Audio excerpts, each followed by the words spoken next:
What is going on, everybody? For those who don't know, I go by Philly Mike, and this is the Philly Talk Podcast. If you are new to the channel and love talking Philly sports every single day, hit that subscribe button. Now, if you saw the ending of this game and was like, wow, remember when we were up 24? I understand that the back end of the roster and he don't want to play the starters heavy minutes in these scrimmages, but how do you lose that big of a lead to their backups? Smash that like button. And oh, by the way, it helps this content and pushes it out to other Philly fans. With all that being said, let's jump into today's topic. The Philadelphia 76ers lose to the OK City Thunder 102-97. Now, this is only a second scrimmage game. It does not count, but this is stuff I can't understand. Brett Brown just watching the lead dwindle down. I mean, we were up by 24 when the starters were in. Now, if that was the starters giving it up and bad rotation with Brett Brown like that, I'd be way more upset, but it was the back end of the roster, the guys who really won't play in the regular season or in the playoffs when it comes to that time. So I can't be that mad, but still, our backups versus their backups, and we gave up double-digit points.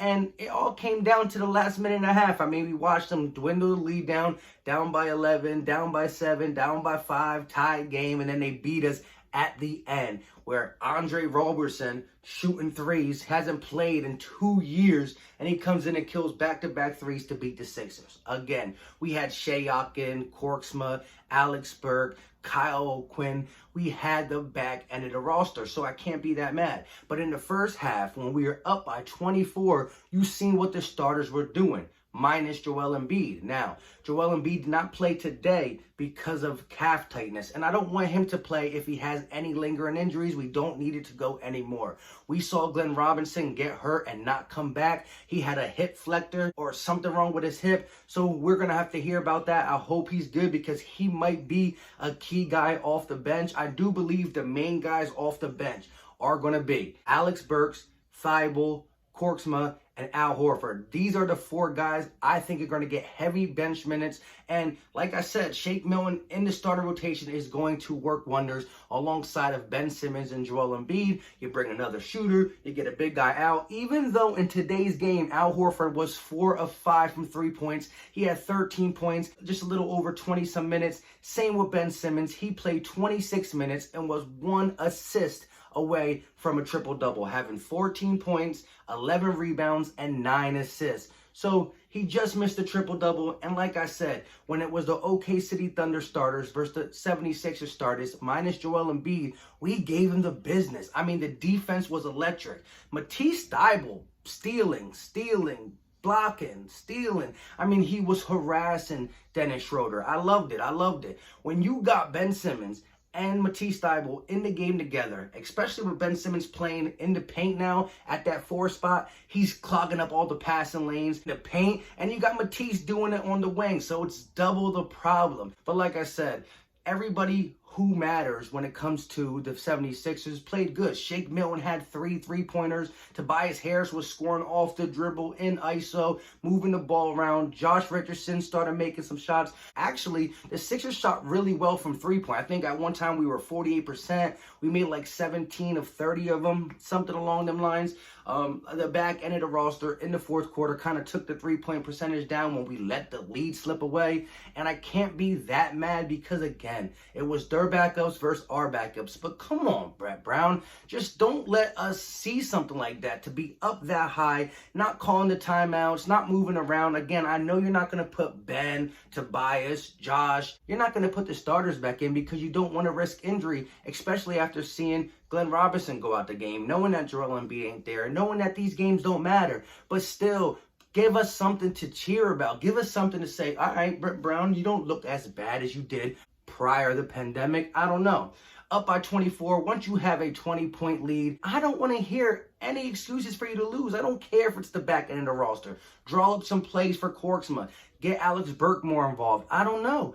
Don't lose the game up by 24. Simple. Now, if this was a regular season game and this was the starters, oh boy, would I be mad. But I'm not going to be that mad just for this simple fact we know it don't count.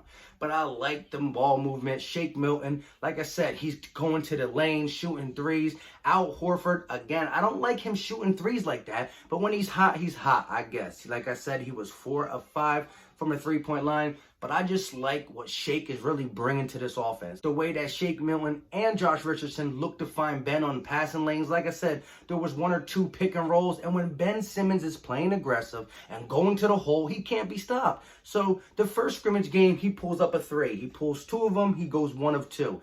This second scrimmage game, he did not attempt 1 3, but I loved the 26 minutes he played, flashing to the basket, picking and rolling to the basket, shooting a little hook, shooting a little runner. You know, he was doing the things that I like. He's always aggressive when Joel Embiid ain't there, but I still think we're going to see a better, faster, stronger, more aggressive Ben Simmons because Al Horford's off the starting lineup and the paint is open. And you got guys like Shake who are not afraid to knock down shots, Tobias who can shoot. You got the shooters around the big guy. And again, you can't put a little guy on Ben Simmons because he'll bully him like he did CP3 all day. And then if you put a big guy on him, he's just too fast. And he can bang down low with the big guys, especially with his man behind them, Joel Embiid, to, clean anything up if needed.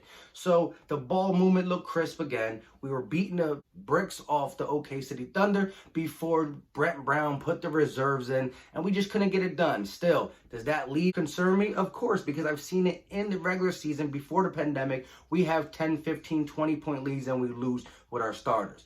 This time it wasn't our starters, it was the reserves versus their reserves, and they got the job done. But our starters, like I said, put the work in. I like the chemistry that they got in Orlando. I don't know. The way the first half went, it looked like we were at home at the Wells Fargo. So if we play like we did in the Wells Fargo, if we have that home road style in Orlando, well, then the whole league needs to be worried because we beat the best of the best and we are the best of the best when we play with that home mentality. Brett Brown got to get out the way, not get in the way of these guys. I think Matisse, Horford, Korkmaz, and Burks are going to be the main contributors off the bench to go along with the guys like Shake, Josh Rich, Tobias, Joel, and Ben Simmons. But this is a player league, and if we want to win when it comes to the playoffs, we're going to need the best Ben Simmons and a healthy Joel Embiid. So only second scrimmage game, and Joel Embiid did not make the game because of calf tightness. I want him to get healthy, but it does concern me. Like, come on, we need you to be healthy if we're going to go on a run for a championship. Under normal circumstances, I don't think we would have a chance with how bad we played on the road. But this chemistry we've got in since the pandemic happened, I don't know. These practices, everything looks different in Orlando. This could be something of a crazy Cinderella story. Ben Simmons was hurt, now he's not. He's starting to shoot jump shots. I don't know what happened to Ben Simmons and the 76ers in Orlando. That story right there would just be beautiful.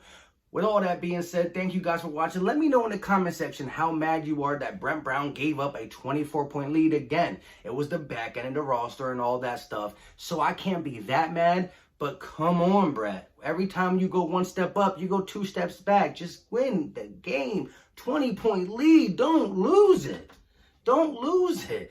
Go do what you got to do with whoever's on the court because it was their backups too. I mean, Andre Robertson, 3.